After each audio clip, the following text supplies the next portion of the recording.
This channel does not promote any violent, harmful, or illegal activities. All content provided by this channel is meant for an educational purpose only. Vande Bharat স্লিপারে নিরামিষ খাবার বিতর্ক চলছেই। আমিষ খাবারের অপশনই নেই।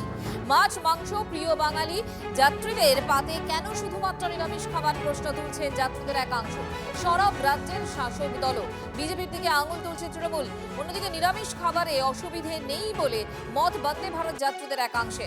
গতকাল থেকেই বাণিজ্যিকভাবে যাত্রা শুরু হয়েছে বন্দে ভারত স্লিপারে। প্রথমবার ট্রেনে উঠে নিরামিষ খাবার খেয়ে কি বলছেন যাত্রীরা, শুনুন।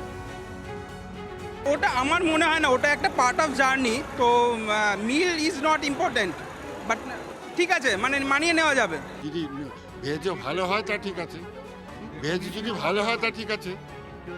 ডেফিনেটলি প্রবলেম আছে শুধু ভেজে। আমার ক্ষেত্রে প্রায়োরিটি নয়, আমার ক্ষেত্রে খাবারটা ঠিকঠাক হলেই হলো, কারণ এমনি রেলের খাবার খাওয়া যায় না। সেক্ষেত্রে এখান থেকে ভেজ দিক নন ভেজ দিক খাবার মতো দিলেই হলো। হ্যাঁ, পরিষেবা তো ডেফিনেটলি ভালো চাই। পুরো দাম দিয়ে তো টিকিটটা কাটতে হচ্ছে, তাহলে পছন্দের খাবার কেন পাওয়া যাবে না? কেন শুধু নিরামিষ দেবে রেল?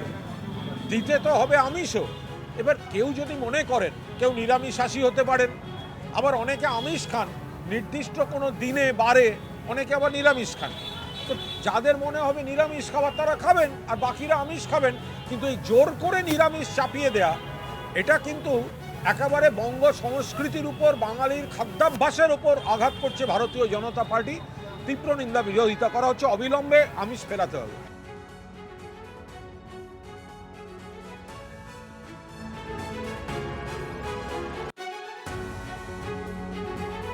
নিরামিষ বিতর্ককে অবশ্য বিশেষ গুরুত্ব দিতে নারাজ বিজেপি। বাংলা থেকে ট্রেন যাবে আর বাঙালি মাছ খাবেন, এটা হতে পারে? এই দাবি একদম ঠিক। তবে তার সঙ্গে সঙ্গে তৃণমূল কংগ্রেস যে সমস্ত জায়গায় ওই ডিম ভাত পরিবেশন করছেন, ওগুলো ওখানে যদি একটু ডাইজেস্টিভ এনজাইমের ব্যবস্থা করে ভালো হয়। খাবারের গুণমানই আসল, আমিষ নিরামিষ নয় বলছে রেল। বন্দে ভারতের খাবার নিয়ে চর্চা অর্থহীন বলছেন হাওড়া ডিভিশনের DRM. Of course, so service जो है वो ट्रेन के अंदर बिल्कुल जो बढ़िया से ही होगी। इसके अंदर जैसे जो कल्पना की गई है वो ऐसी ही इसकी सर्विस होगी।